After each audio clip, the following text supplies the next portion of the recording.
சித்ரா என்னன்னா சம்மந்தமே இல்லாமல் 2 lakhs rupees என்னுடைய அக்கௌண்ட்லேருந்து ஹேக் பண்ணியிருக்காங்க. அவங்க நான் ஒரு ட்ரஸ்ட் வச்சிருக்கேன்னு சொல்றதே ஒரு இல்லீகல் ஆக்ட். அவங்களார போகிறதுக்கான வாய்ப்புகள் 100% இருக்கு. பசங்களோட வீடியோஸ் வந்து பார்த்தீங்கன்னா எடுத்து சேல் பண்ணுறது இந்த மாதிரி விஷயங்கள்லாம் சொல்லியிருந்தாங்க. ஏசெக்ஸுக்கு ஈடுபடுத்தினாங்க அப்படிங்கிறது தான் ஒரு இஷ்யூ. நிறைய செக்ஸ் குரூப் இருக்கு, செக்ஸ் சாட்ஸ் இருக்கு அப்படிங்கிற ஒரு விஷயம் தான். மாதிரியான அக்யூஸ்ட் வந்து வளர்ந்துக்கிட்டே தான் போவாங்க. அது இந்த டாட்டோ ஆர்டிஸ்ட் அவருமே இதில் இன்வால்வ் ஆயிருக்காங்க. As per the FIR name Amudha Venkatesh அப்படின்ற ஒரு நேம்ல ஆல்ரெடி அரெஸ்ட் ஆகி, அதுவும் என்னன்னா கூண்டாஸ் ஆக்ட் கீழே அரெஸ்ட் ஆயிருக்காங்க. ரொம்ப செக்ஷுவலா அந்தந்த குழந்தைங்களை யூஸ் பண்றதுக்கு அதுக்கான ஒரு பேரா ட்ரஸ்ட் அப்படிங்கறது யூஸ் பண்ணாங்க. அதனாலதான் சித்ரா வந்து இது இந்த வீடியோவை கேட்டு மிரட்டி திவ்யா கலச்சின்றவங்க அனுப்பாதனால இப்போ அரெஸ்ட் பண்ணியிருக்காங்கன்னு சொல்லிட்டு போலீஸ் சைட்ல இருந்து சொல்றாங்க. இப்போ இருக்கிற பசங்களாம் வந்து பார்த்தீங்கன்னா வீடியோஸ் எல்லாமே பார்த்துட்டு அவங்கள தெளிவாக தான் இருக்காங்க. ஸோ அவங்கள வச்சு அந்த பிசினஸை பண்ண முடியுன்ற மாதிரி அவங்க ஒரு ஸ்டேட்மெண்ட் கொடுத்தாரு. சட்ட ரீதியாக வந்து இவங்களுக்கு என்ன மாதிரியான தண்டனைகள் வந்து கிடைக்கிறதுக்கான வாய்ப்புகள் இருக்கு? பெண்ணே ஒரு பெண்ணை தப்பா பேசுற அளவுக்கான வீடியோஸை நம்ம போடுறது அப்படிங்கிறது ஒரு சமுதாய முன்னேற்றத்துக்கான ஒரு விஷயம். திவ்யா கள்ளச்சின்னு சொல்லிட்டு ஒருத்தவங்க யூடியூபரை வந்து பார்த்தீங்கன்னா அரெஸ்ட் பண்ணியிருந்தாங்க. அந்த கேஸ் வந்து இப்போ ரீசெண்டாக வந்து அரெஸ்ட் பண்ணதுக்கப்புறம் இவங்களுக்குள்ள வந்து பார்த்தீங்கன்னா நிறைய கனெக்ஷன்ஸ் இருக்குது. இவங்க வந்து இந்த சின்ன பசங்களோட வீடியோஸ் வந்து பார்த்தீங்கன்னா எடுத்து சேல் பண்ணுறது இந்த மாதிரி விஷயங்கள்லாம் சொல்லியிருந்தாங்க. ஸோ இந்த கேஸோட பின்னணி என்ன, இது வந்து எந்த மாதிரியான நடவடிக்கை எடுக்கப்படுது? லைக் ஒரு பையன் பொண்ணு அது எல்லாமே செகண்டரி. இது மேஜராக இஷ்யூ ஸ்டார்ட் ஆனது என்னன்னா மைனர் அப்படிங்கிற விஷயம் தான். அதனால தான் இதை வந்து ரொம்ப ஹார்ட் ஆஃப் த டாபிக் அப்படின்னு சொல்லிட்டு பார்த்தாங்க. அன்ட்டு என்னன்னா இது ஒரு 4-5 டேஸாக இதுதான் வந்து ஹார்ட் ஆஃப் த டாப்பிக்காகவும் இருக்கு. ஏன்னா இதை கம்ப்ளைண்ட் கொடுத்த இப்போ ஒரு கம்ப்ளைனன்ட் யாருன்னா டிஃபேக்டோ கம்ப்ளைனன்ட் சித்ரா அப்படின்னு சொல்லி தான் பார்க்கப்படுது. அந்த சித்ராவையே இப்போ அரெஸ்ட் பண்ணியிருக்கிறது அப்படிங்கிறது தான் இன்னுமே ஒரு சென்சேஷனல் நியூஸாக போயிட்டு இருக்கு. அது ஏன் அது அந்த மாதிரி இருக்குன்னு பார்த்தோம்னா, முதல் திவ்யா கள்ளச்சி இவங்க மக்கள் பார்வை சித்ரா அப்படின்னு சொல்லி சொல்றாங்க. லைக் எல்லாருமே வந்து ஒரு யூடியூபர்ஸ் அப்படின்ற ஸ்டேட்டஸ்ல என்ன பண்றாங்கன்னா, நாங்க எல்லாருக்குமே ஒரு ஸ்ட்ரெஸ் பர்ஸ்டரா இருக்கோம், என்டர்டைனரா இருக்கோம் அப்படின்னு சொல்லிட்டு இவங்க ஒரு சேனல்ல கிரியேட் பண்றாங்க. பட் அவங்க போடுற வீடியோஸ் எல்லாம் நம்ம பார்த்தோம் அப்படின்னா, திவ்யா கள்ளச்சி போடுற வீடியோஸ் எல்லாம் பார்த்தோம்னா ஒரு என்டர்டைன்மெண்டா இருக்கான்னு கேட்டா கிடையாது. ஆபாசங்கள் அதிகமாவே இருக்கு, அது எல்லாருக்குமே தெரியும். பட் அது எல்லாத்தையுமே நாம என்கரேஜ் பண்ணி அவங்கள டெவலப் பண்ணி விடுறது நம்மளோட ஒன் ஆஃப் த மிஸ்டேக் நான் நினைக்கிறேன். ஏன் அப்படின்னு நம்ம பார்த்தோம்னா, அவங்க என்ன போட்டாலும் நம்ம என்கரேஜ் பண்றப்போ ஒரு லிமிட்ல நம்ம அவங்கள என்ன சொன்னாலும் நம்ம என்கரேஜ் பண்ண ஆரம்பிச்சிடும். ஸோ இதை ஒரு விம்மமா வச்சுக்கிட்டு இப்படி நம்ம மீடியாக்குள்ள பண்றது அவங்க டபுள் மீனிங்ல தான் பேசுறாங்கன்ற விஷயம் எல்லாருக்குமே தெரியும். நம்ம எல்லாருமே தெரிஞ்சு அதை வந்து ரொம்ப என்கரேஜ் பண்ணி தான் பார்த்துட்டு இருக்கோங்கிறப்போ, ஸோ அது பார்க்குற எல்லாருக்குமே வேற ஒரு விஷயம் தேவைப்படுதுங்கிறத அவங்க செகண்டரியா எடுத்துக்கிட்டு இது ஒரு பவரா அவங்க யூஸ் பண்ணிக்கிறாங்க. அதை மிஸ்யூஸ் பண்ற விதமா என்ன பண்றாங்கன்னா, அந்த பவரை வச்சுக்கிட்டு வேற மைனர் ஸ்டூடெண்ட்ஸ் எல்லாத்தையுமே அவங்கள தேவையில்லாம இப்போ ஏசெக்ஸுக்கு ஈடுபடுத்தினாங்க அப்படிங்கிறது தான் ஒரு இஷ்யூ. சித்ரா என்ன சொல்றாங்கன்னா, நாங்க போயிருந்தேன், அதாவது அவங்க எனக்கு 2 lakhs rupees கொடுக்கணும், அந்த டிரான்சாக்ஷன் என்னுடைய அக்கௌண்ட் ஹேக் பண்ணிட்டாங்க அந்த மாதிரி ஏதோ ஒரு கதையை சொல்லி தான் இவங்க கம்ப்ளைண்ட்டே கொடுக்குறாங்க. கம்ப்ளைண்ட் கொடுக்குறப்ப அது எல்லாத்தையும் போய் நாங்க அவங்க வீட்டுக்கு திவ்யா கள்ளச்சி வீட்டுக்கு போய் அதை கேட்க போறப்போ உள்ள இருந்து நிறைய பசங்க வந்து என் காலில் விழுறாங்க, இந்த மாதிரி வந்து கே செக்ஸ்க்கு ஈடுபடுத்துறாங்க அப்படின்னு சொல்றாங்க. இதே மாதிரி என்ன பண்றோம் அப்படின்னு பாத்தீங்கன்னா, ஜெயந்த்ரா அப்படின்ற ஒரு யூடியூபர் லைக் என்ன சொல்றாங்கன்னா, திவ்யா கள்ளச்சியோட ஃப்ரெண்டு அவங்க என்ன சொல்றாங்கன்னா, இல்ல இது இந்த இஷ்யூ வந்து அவங்க என்ன தப்பா பார்த்தாங்க, தப்பா அப்ரோச் பண்ண ட்ரை பண்ணாங்க. ஸோ நான் வந்து யூடியூப் லைவ்ல இருக்கப்ப நிறைய பேர் வந்து லைக் இது இந்த மாதிரி சித்ரா மக்கள் பார்வை சித்ரா கிட்ட சொல்லுங்க, அவங்க இந்த மாதிரி வாலண்டியரா வந்து நிறைய விஷயம் பண்ணுவாங்க அப்படிங்கிற ஒரு விஷயத்த சொல்லி நான் அது மூலியமா அவங்களை அப்ரோச் பண்ணி அவங்க சாலிட் எவிடன்ஸ் வேணும்னு சொன்னனால நான் எவிடன்ஸை கிரியேட் பண்ணி கொடுத்தேன்ற மாதிரி அவங்க சொல்றாங்க. பட் இது எல்லாமே நமக்கு அக்செப்டபிளா இருக்கா அப்படின்னு சொல்லி கேட்டோம்னா, எல்லா விஷயத்திலுமே ஒரு கான்ட்ரடிக்ஷன் இருக்கு. அவங்க வந்து நான் தான் பண்ணேன்னு சொல்றாங்க. சித்ரா என்னன்னா சம்மந்தமே இல்லாமல் 2 lakhs rupees என்னுடைய அக்கௌண்ட்லேருந்து ஹேக் பண்ணியிருக்காங்க, அதை கேட்க போனேன்னு சொல்றாங்க. ஸோ இது இந்த கம்ப்ளைண்ட்லேயே லைக் டிஃபேக்டோ கம்ப்ளைனன்ட் ஒரு விஷயம் சொல்றாங்க, கம்ப்ளைண்ட்ல ஒன்று இருக்கு. அதுக்கப்புறம் யாருன்னா டிஃபேக்டோ கம்ப்ளைனன்ட்டே இதுல வந்து இன்வால்வ் ஆயிருக்காங்க, அவங்க கூட தான் அதிக டிரான்சாக்ஷன் நடந்திருக்கு. ஸோ இவங்க தான் ஒன் ஆஃப் த மெயின் அக்யூஸ்டாவே இருப்பாங்கன்னு சொல்லிட்டு சஸ்பெக்ட்ல அவங்கள அரெஸ்ட் பண்ணியிருக்காங்க. அண்டர் இன்வெஸ்டிகேஷன், இன்னும் அது ப்ரூவ் ஆகல. பட் அவங்கள மக்கள் பார்வை சித்ராவை பொறுத்த வரைக்கும் ஒரு சோஷியல் ஆக்டிவிஸ்டா இல்ல ஒரு ட்ரஸ்ட் வச்சு நடத்துறாங்களான்றது இன்னும் நமக்கு தெரியாது. பிகாஸ் ட்ரஸ்ட்ங்கிறது லீகலி அப்ரூவ்டா இருக்கணும், அதுக்கு நம்ம லைசன்ஸ் வாங்கியிருக்கணும், இப்படி நிறைய விஷயம் நமக்கு இருக்கு.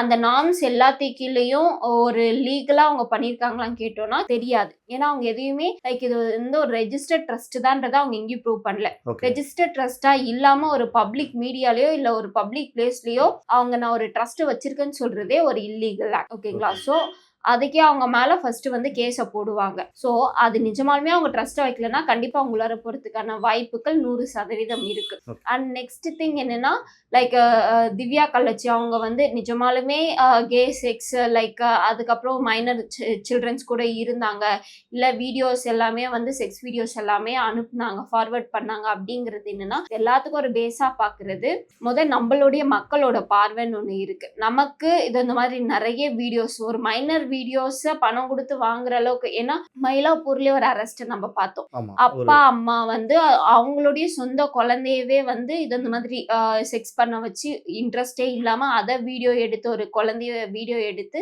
அவங்களோட குழந்தை வீடியோவே ஒரு அமௌண்ட்டுக்கு சென்ட் பண்ணதா பார்த்தோம். ஸோ அதே விஷயம் தான் எங்க பசங்களுக்கு நடந்திருக்கு. அப்படி இருக்கையில என்னன்னா இது எல்லாமே ஒரு செயினா போயிட்டு இருக்கு. எங்க போகுதுன்னா அட்லாஸ்ட் மக்கள் கிட்ட தான் போகுது. புரியுது. ஸோ இது எல்லாமே இது இந்த மாதிரி ஒரு வக்ர குணத்தோட பாக்குறதும் நமக்கு நம்ம இது இந்த மாதிரி தேவைகள் இருக்கிற வரைக்கும் இந்த மாதிரியான அக்யூஸ்ட் வந்து வளர்ந்துகிட்டே தான் போவாங்க. ஓகே அது யாருனாலையும் ஸ்டாப் பண்ணவே முடியாது. ஸோ இதுக்கெல்லாம் பேஸ் எங்கன்னா மக்களா தான் இருக்கும். ஏன்னா நிறைய யூடியூபர்ஸ் பார்த்தோம்னா யூடியூப் சேனல்ல 90% ஆஃப் த யூடியூப்ஸ் இப்போ வந்து நாலேஜ் ஒரு லீகலா ஒரு நாலேஜ் கொடுக்குற யூடியூபர்ஸை வளர்க்குறாங்களான்னா டவுட் தான். புரியுது. ஏன்னா ரீசெண்ட் டைம்ஸ்ல வந்து நிறைய யூடியூபர்ஸ் மேல வந்து பாத்தீங்கன்னா நிறைய அலிகேஷன்ஸ் வந்துகிட்டே இருக்கு. ஸோ வந்து மணி மைண்டடா மாறிட்டாங்க நிறைய பேர். இன்னொருத்தவங்க வந்து பாத்தீங்கன்னா இவங்க எல்லாருமே வந்து சோஷியல் மீடியால தன்னை வந்து ஒரு இன்னசென்ட் மாதிரி காமிச்சு வந்து பாத்தீங்கன்னா பப்ளிக்கை மேனிபுலேட் பண்றாங்க சொல்றாங்க. ஸோ பப்ளிக் வந்து எந்த அளவுக்கு அவேரா இருக்கணும், சோஷியல் மீடியாலையும் சரி பப்ளிக்கிட்டையும் சரி, அதாவது இந்த மாதிரி இன்ஃப்ளூயன்ஸ் பண்றவங்க எந்த அளவுக்கு அவேரா இருக்கணும்னு நினைக்கிறேன். எல்லாருக்குமே தெரியும் மேனிப்புலேஷன் அப்படிங்கிறது என்னன்னா அடுத்தவங்க மேனிப்புலேட் ஆகிற வரைக்கும் தான் மேனிப்புலேஷன் பண்ண முடியும். முதல் விஷயம். ரெண்டாவது விஷயம் நம்ம என்னன்னு பார்த்தோம்னா லைக் மீடியா ஃபேஸ் அப்படிங்கிறது ஒன்றா இருந்தாலையும் அவங்களுடைய பர்சனல் ஸ்பேஸும் அவங்களுடைய பர்சனல் லைஃப்பும் டோட்டல் என்டையர்லி டிஃப்ரெண்ட்டுங்கிறது எல்லாருக்குமே தெரிஞ்ச ஒரு விஷயம் தான். ஈவன் தோ ஒரு இன்ஸ்டாலேயோ யூடியூப்லேயோ அவங்க ஹஸ்பண்ட் அண்ட் ஒய்ஃபை ரொம்ப ஹாப்பியாகவே வீடியோஸ் போட்டாலையுமே அவங்களுக்குள்ள பர்சனல் ஸ்பேஸும் பர்சனலான அந்த இன்டிமேஷனும் ரொம்ப கம்மியாக இருக்கிறது அதிக பேர் சொல்லியே நம்ம கேள்விப்பட்டோம். நிறைய பேர் டிவர்ஸ்லேயும் அட் லாஸ்ட் வந்து நின்றுருக்கு. ஸோ இதில் எல்லாத்தையும் பேசிக்காக எல்லாத்தையும் விட நான் என்ன பார்க்குறேன் அப்படின்னா ஒரு யூடியூபர்ஸ் இருக்காங்க அப்படிங்கிறப்போ அந்த யூடியூப் சேனலில் லீகலாக ஒரு நாலேஜ் கொடுக்குறாங்கன்னா அதுக்கு வியூஸும் அதுக்கான என்கரேஜ்மெண்ட்டும் அதுக்கான அப்ரோச்சும் ரொம்ப கம்மியாக தான் இருக்குது. பட் அதை தவிர இது இந்த மாதிரி டபுள் மீனிங்காக பேசுறதும் ஒரு மாதிரி ஆபாசமாக பண்ணுறதும் இந்த மாதிரியான யூடியூபர்ஸ் நிறைய பேர் என்கரேஜ் பண்ணுறாங்க, நிறைய ரீச்சும் அவங்களுக்கு தான் போகுது. ஸோ அப்படி இருக்கிறப்ப நிறைய பேர் என்ன பண்ணுறாங்கன்னா இப்படி போனாதான் சம்பாதிக்க முடியும் அப்படிங்கிறது மாதிரி அவங்க நினச்சிக்கிட்டு ஈவன் தோ இப்போ வந்து டங் கட் பண்ணிட்டு இருந்தாரே அது இந்த டாட்டூ ஆர்டிஸ்ட் அவருமே இதில் இன்வால்வ் ஆயிருக்காங்க அப்படிங்கிற மாதிரி தான் சித்ரா அவங்க வந்து இன்டர்வியூ கொடுத்துருந்தாங்க. லைக் அது அந்த ஒரு வீடியோவில் போட்டிருந்தாங்க. அதே மாதிரி என்னன்னா அவர் டங் கட் பண்ணவர் அவர் அரெஸ்ட் ஆகுறப்போவே நிறைய இந்த மாதிரியான லேடிஸ் ட்ராப் பண்றாங்க, நிறைய பேரை ட்ராக் பண்றாரு அன்டு நிறைய உமன்ஸ் தொலைஞ்சு போறதுக்கும் செக்ஸுக்கும் இவர் வந்து நிறைய இந்த மாதிரி கேர்ள்ஸ் டிஸ்ட்ரிபியூட் பண்றாரு அப்படின்ற ஒரு இஷ்யூ தான் இங்க அரைஸ் ஆச்சு. அந்த ஒரு இஷ்யூ அரைஸ் ஆனதா பட் நம்மளுடைய அவர் அரெஸ்ட் ஆனது பேசிக்கா அதனாலயான்னு கேட்டா அதனால கிடையாது. அதனால அவர் வெளியே வந்துட்டாரு. மேபி அந்த கம்ப்ளைண்ட்டும் அதுல இன்வால்வ் ஆயிருந்ததுன்னா அவர் கண்டிப்பா வெளியே வந்திருக்க முடியாது. அவர் டங்க கட் பண்ணதான் அங்க இஷ்யூவா இருந்தது. அதனால அவர் வந்து வெளியே வந்தாரே தவிர எல்லாருமே வந்து ரிஃபர்மேஷன் அப்படின்ற ஒரு விஷயம் நம்ம இந்தியால ரொம்ப அதிகம். ஒரு மனுஷன் வந்து தப்பு பண்ணிட்டாருன்னா அவர் வந்து 3 செட் ஆஃப் எம் நம்ம பார்ப்போம். ஓகேங்களா? அந்த 3 செட் ஆஃப் எம் என்னன்னா மோட்டிவ். வந்து அது அந்த மோட்டிவ் இருக்கா அப்படின்னு சொல்லி கேட்டோம் அப்படின்னா இப்போ டங் கட் பண்றப்போ நிஜமாலுமே அவர் இறந்து போகணும், இறந்து போயிடுவாரு அப்படின்ற ஒரு விஷயம் இருந்திருந்தது அப்படின்னா அவருக்கு கண்டிப்பா வெளியே விட்டுருக்க மாட்டாங்க. அது இல்லாதனால தான் அவர் வெளியே வந்துட்டாரு. அதே மாதிரி என்னன்னா இப்போ ஒரு பெண்களுடைய சட்டம் total entirely different. So entirely டிஃப்ரெண்ட்டாக இருக்குது அப்படின்ற ஒரு ரீசனுக்காக தான் இது வந்து ரொம்ப ஸ்ட்ரிக்டாகவும் பார்த்துட்டு இருக்காங்க. சித்ராவே பார்த்தோம் அப்படின்னா அவங்க வந்து நியூ அஃபெண்டரான்னு சொல்லி கிடையாது. She is a habitual offender. 2016 அவங்களுடைய நேம்ல வேற ஒரு கம்ப்ளைண்ட் இருக்கு. அதாவது என்னன்னா அவங்க அப்போ வந்து வேற ஒரு நேம்ல இருந்திருக்காங்க.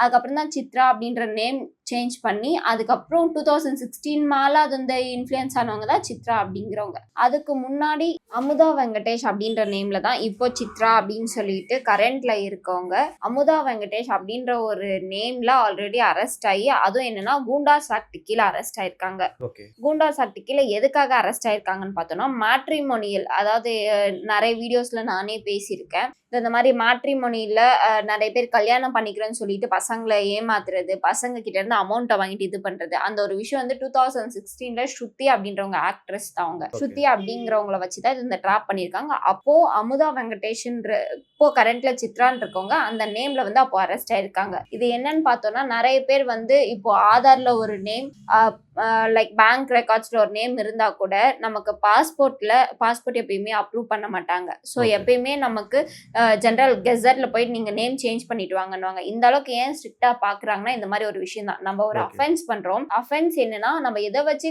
ஃபைண்ட் அவுட் பண்ணோம் அப்படின்னா, அந்த எஃப்ஐஆர்ல என்ன நேம் இருக்கு அப்படின்றத வச்சுதான். So FIR as per the FIR name Amudha Venkatesh. But now அவங்க எல்லா நேமையும் சேஞ்ச் பண்ணி டோட்டலா அவங்க ஐடென்டிட்டியே சேஞ்ச் ஆயிடுச்சு. அந்த ஐடென்டிட்டி சேஞ்ச் பண்ணி ஒரு சேஃபஸ்ட் சைடா ட்ரஸ்ட் அப்படின்றது, நிறைய பேர் என்ன பண்ணுவாங்கன்னா, பிளாக் மணி டிரான்சாக்ஷனுக்கும் இந்த ட்ரஸ்ட் யூஸ் பண்ணிப்பாங்க. இல்ல குழந்தைங்களை வச்சுட்டு அது இந்த ட்ரஸ்ட் நான் பண்ணிட்டு இருக்கேன் அப்படின்ற பேர்ல என்ன பண்ணுவாங்கன்னா, குழந்தைங்களை வச்சு தப்பான ஆக்டிவிட்டிஸ் பண்ணிட்டு இருப்பாங்க. ரொம்ப செக்ஷுவலா அந்த குழந்தைங்களை யூஸ் பண்றதுக்கு அதுக்கான ஒரு பேரா ட்ரஸ்ட் அப்படிங்கறது யூஸ் பண்ணுவாங்க. அதனாலதான் ட்ரஸ்ட் நம்ம ஓபன் பண்ணோம் அப்படின்னா ரொம்ப நிறைய கண்டிஷன்ஸ் இருக்கு. அந்த கண்டிஷன்ஸ் எல்லாத்தையுமே நம்ம ஃபுல்ஃபில் பண்ணோம். 1 இயர்க்கான அக்கௌண்ட் டிரான்சாக்ஷன்ல இருந்து எல்லாத்தையுமே நம்ம ப்ரொடியூஸ் பண்ணா அது நிறைய கண்டிஷன்ஸ் இருக்கு. ஸோ அந்த கண்டிஷன்ஸ் எல்லாம் பேஸ் பண்ணி தான் இப்போ இருக்கிற சித்ரா வந்து நிஜமாலுமே அது இந்த ட்ரஸ்ட்டை ஓபன் பண்ணியிருக்காங்களான்ற ஒரு விஷயம். அண்டும் அதுக்கு அடுத்தது எந்த யூடியூபர்ஸை நம்ம ஃபேம் பண்ணணும், எந்த யூடியூபர்ஸை நம்ம ஃபேம் பண்ணக்கூடாது, இன்ஃப்ளூயன்சர்ஸ்னா எந்தெந்த மாதிரியான கண்டென்ட்ஸை கொடுக்குறவங்க இன்ஃப்ளூயன்சர்ஸ் அப்படின்ற ஒரு விஷயம் இருக்கு. லைக் இப்போ பாத்தீங்கன்னா இன்ஃப்ளூயன்சர் தனுஜாக்கா அப்படின்னு சொல்லிட்டு ஒருத்தங்க இருக்காங்க. அவங்க எல்லாமே பாத்தீங்கன்னா லைக் டிரான்ஸ்ஜெண்டர்ன்றதுக்கான ஒரு பிம்பம் இருந்தது. அந்த பிம்பத்தை உடைச்ச ஒன் ஆஃப் த மேஜர் பர்சனா நான் அவங்கள பாக்குறேன். She is a greatest motivation. நிறைய பேருக்கான மோட்டிவேஷன் அவங்க கொடுக்குறாங்க. ஸோ இந்த மாதிரியான இன்ஃப்ளூயன்சர்ஸை நம்ம வந்து அவங்கள ஃபேம் பண்றது அப்படிங்கிறது ஒரு நல்ல விஷயம். பிகாஸ் அவங்களுடைய கண்டென்ட்லயும் அவங்களுடைய இதுல எதுவுமே தப்பான ஒரு பார்வை இருக்காது. ஸோ அதை எப்படி ஒரு குட் திங்கா மாத்துறது அப்படிங்கிற ஒரு விஷயம் இருக்கும். அதே நம்ம பார்த்தோம்னா அப்படியே நம்ம பேக் வந்தோம்னா லைக் பீரோக்கா, அவங்க பாத்தீங்கன்னா அவங்களும் கமெண்ட் தான் படிக்கிறாங்க. அந்த கமெண்ட் எப்படின்னா எவ்வளவு ஆபாசமா டபுள் மீனிங்ல சொல்ல முடியுமோ அது பச்சையா பாக்குறவங்களுக்கே புரியுற அளவுக்கு சொல்லிட்டு, இல்ல நான் வந்து யாரையும் பார்த்து இன்ஃப்ளூயன்ஸ் பண்ணல, நான் மிஸ்கைட் பண்ணல அப்படிங்கிற ஒரு பிம்பத்தை அவங்க பீரோக்கா சாரி பலூனக்கா. ஸோ எல்லாருமே என்னன்னா இந்த மாதிரியான பர்சன்ஸ் எல்லாமே அவங்களும் இன்ஃப்ளூயன்சர்ஸ் தான். ஸோ இன்ஃப்ளூயன்சர்ஸ்லேயே எந்த செட் ஆஃப் இன்ஃப்ளூயன்சர்ஸை நம்ம வந்து ஒழுங்கா நம்ம அப்ரோச் பண்ணணும். லைக் லீகல் கண்டென்ட்ஸ் கொடுக்குற நிறைய இன்ஃப்ளூயன்சர்ஸ் இருக்காங்க. ஸோ அவங்கள பொறுத்த வரைக்கும் நம்ம எப்படி பார்க்கணும் அப்படிங்கிறது, ஒரு குட் திங்கை கொடுக்குறவங்க ரொம்ப கம்மியா தான் ஷைன் ஆகுறாங்க, அவங்கள நம்ம ஃபேமுமே பண்றோம். அண்ட் பேட் திங் கொடுக்குறவங்க ஈஸியா எப்படியோ ஒன்று சர்வே ஆயிடுறாங்க. அது ஏன் சர்வே ஆகுறாங்கன்னா நமக்குள்ள இருக்கிற ஒரு பேட் திங்.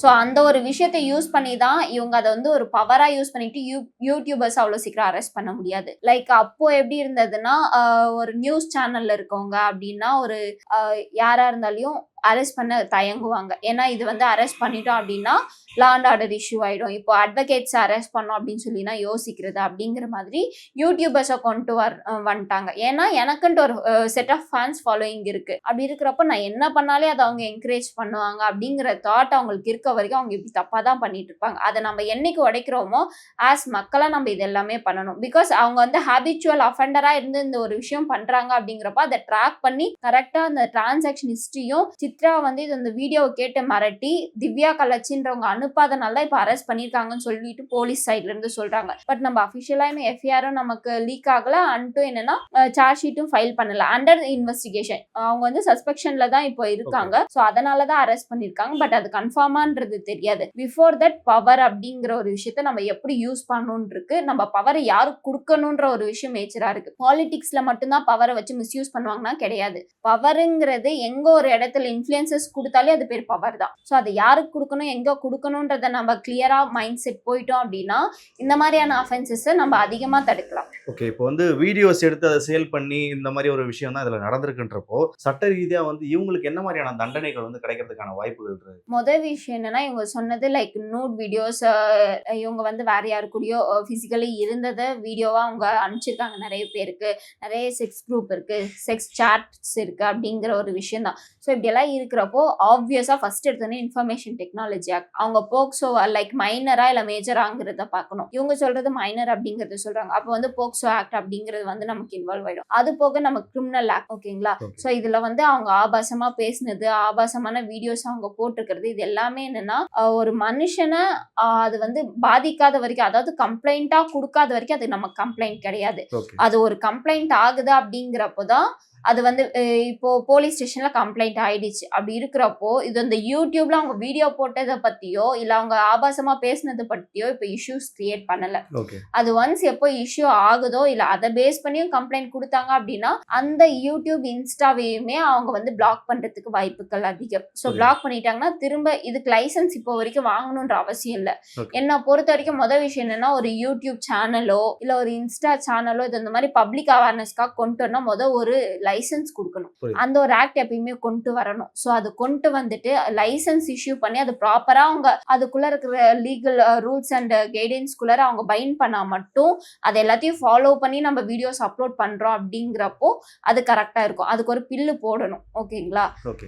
இப்போ வந்து யூடியூப்ல வந்து பாத்தீங்கன்னா அதுக்கான சில ரெகுலேஷன்ஸ் இருக்கு. கெட்ட வார்த்தை யூஸ் பண்ணக்கூடாதுன்னு சொல்லிட்டு நிறைய ரெகுலேஷன்ஸை யூடியூப் கொண்டு வந்துட்டாங்க. பட் இன்ஸ்டாகிராம்ல வந்து பாத்தீங்கன்னா அப்படி எந்த ரெகுலேஷன்ஸும் கிடையாது. யார் எப்படி வேணா வீடியோ போடலாம் அப்படின்ற ஒரு கட்டம் இருக்கும்போது சின்ன சின்ன பசங்களாம் வந்து இந்த வீடியோஸ் பாக்குறாங்க. அவங்களே வந்து இந்த விஷயத்துல சொன்னது என்னன்னா, இப்ப இருக்கிற பசங்களாம் வந்து பாத்தீங்கன்னா வீடியோஸ் எல்லாமே பார்த்துட்டு அவங்கள தெளிவா தான் இருக்காங்க. ஸோ அவங்கள வச்சு அந்த பிசினஸை பண்ண முடியுன்ற மாதிரி அவங்க ஒரு ஸ்டேட்மெண்ட் கொடுத்துரு. ஸோ வந்து இந்த காரணத்தை தான் வைக்கிறாங்க. சின்ன பசங்க கிட்ட ஏன் நீங்க போனை கொடுக்குறீன்ற ஒரு விஷயத்த சொல்றாங்க. ஸோ அதை நீங்க எப்படி பாக்குறீங்க? இது எப்படின்னா பிற்போக்குத்தனத்தை திரும்ப நம்ம கொண்டு வரதா தான் நான் பாக்குறேன். ஒரு போனை ஏன் கொடுக்குறீங்கன்றதை விட அந்த விஷயத்த நம்ம ஏன் பண்ணக்கூடாதுன்றது இருக்கு. ஏன்னா நம்ம வளர்ந்தவங்க மற்ற எல்லா விஷயத்துக்கும் மேஜர் அப்படிங்கிற ஒரு லைசன்ஸ் நமக்கு ஏன் கொடுக்குறாங்கன்னா இந்த மாதிரி எல்லாத்தையும் புரிஞ்சு நடந்துப்போம் அப்படிங்கிறதுக்காக தான். குழந்தைங்க தெளிவா இருக்காங்க, ஃபைன், குழந்தைங்க எல்லாமே ஓகே. இதனாலதான் டிக்டாக்கை பேன் பண்ணாங்க ஃபர்ஸ்ட். டிக்டாக்ல இந்த மாதிரி ரொம்ப விஷயம் வந்துட்டு இருக்கு. அதுக்கு பதில் ஆல்டர்னேட்டா இன்ஸ்டாகிராம் வந்தது.